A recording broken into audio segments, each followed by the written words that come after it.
Hello and welcome to Investors Hangout. This weekly interaction to help you learn and understand savings and investment issues is brought to you by Aditya Birla Sun Life Mutual Fund and Value Research. Now, the T20 World Cup is all set to start from the 16th of this month. And like they say, it takes the balance of a good set of players and a strong strategy to win a match. Interestingly, the same holds true for investments as well. So today, my colleague Akar Rastogi will take you through the nitty-gritties of building a match-winning portfolio. Over to you, Akar. Thank you, Ruchira. Well, I believe for any team to lift the World Cup next month in Australia, they need two key ingredients: getting the team balance right and sorting out the strategy. Let's start with team balance first. Well, all teams need three sets of players: good batsmen, good bowlers, and all-rounders. That's how the team composition would look like for any team planning to emerge victorious.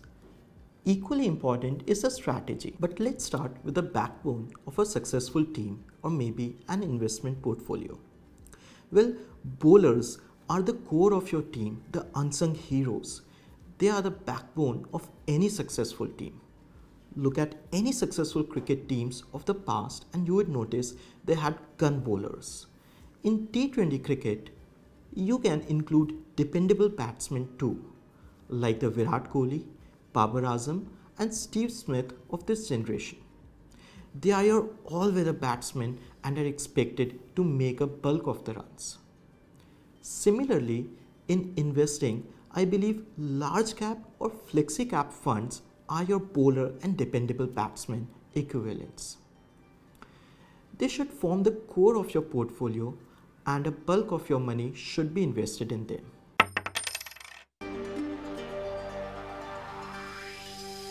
So, like we have Dinesh Karthik and Hardik Pandya in the Indian team, the end overs butchery does set your pulses racing.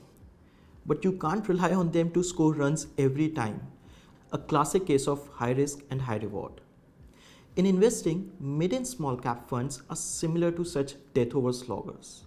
They can launch your returns for phenomenal sixes, but their high risk strategy can often backfire too. So, stick to one or two such funds in your portfolio, just like the Indian team does. Over-relying on them can be ultra risky. Supplement your core flexi cap funds with not more than 15 or 20% allocation in the small and mid cap funds.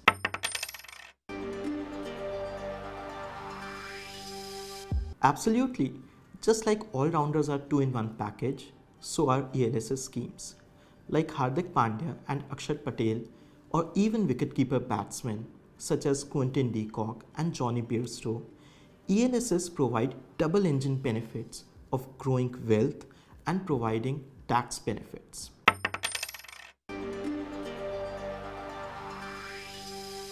Well, after this, the next step is to have a solid game plan. Here I would say there are two parts. One is to have the right asset allocation, and besides that, there are certain strategies, or one can say tips, that one must follow for a successful investing experience. So, talking about them, I feel the first one is to make use of the power play. With field restrictions in place for the initial 6 overs, power plays offer an opportunity to get a quick start. In investing, your power play is the opportunity to start as early as possible. Giving more time to your investments can make a huge difference. As you can see in the graph, a delay of 5 years can reduce your corpus by over 45%. Yes, 45%. Let me give you the calculations. Let's say you decide to invest rupees 10,000 every month. Assuming an annual return of 12%, at the end of 30 years, you would have a corpus of rupees 3.53 crore. Now, let's consider if you start 5 years later, you would have just rupees 1.90 crore. That's rupees 1.63 crore less, just because you started 5 years later. So start today and make full use of the power play. Then after power play, I would say do not depend on just one player. While great teams have star players, cricket is still a team game. No player can win a World Cup on their own. Likewise, do not depend on just one fund or sector. Diversify so that the risk is reduced. After that, I would say keep the scoreboard ticking. Singles do matter. Even in hostile conditions, when stroke making is difficult, good teams look to rotate strike to keep the scoreboard ticking. In investing, your SIPs achieve this for you. No matter how bad the market may turn, keep your investments ticking with your SIPs. When the markets turn favorable, you would observe that these were actually a blessing in disguise. And in the last, I would say decide the right asset allocation based on your time horizon. This is the only point that differs from T20s. In a T20 match, generally the batting strategy is to start off with a flourish in the initial 5 to 6 overs, then play a bit conservatively, and then go all guns blazing in the final overs.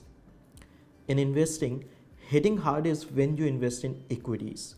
But here, the closer you are to the goal, the less you should invest in them. You can't go hitting hard in the last few overs here. Your financial goals, after all, are not a sport. Well then, time to wrap up this episode and get set to cheer our favorite team to lift the trophy. If you like the show, do subscribe to our YouTube channel and keep watching this space for more information. Take care. Bye for now.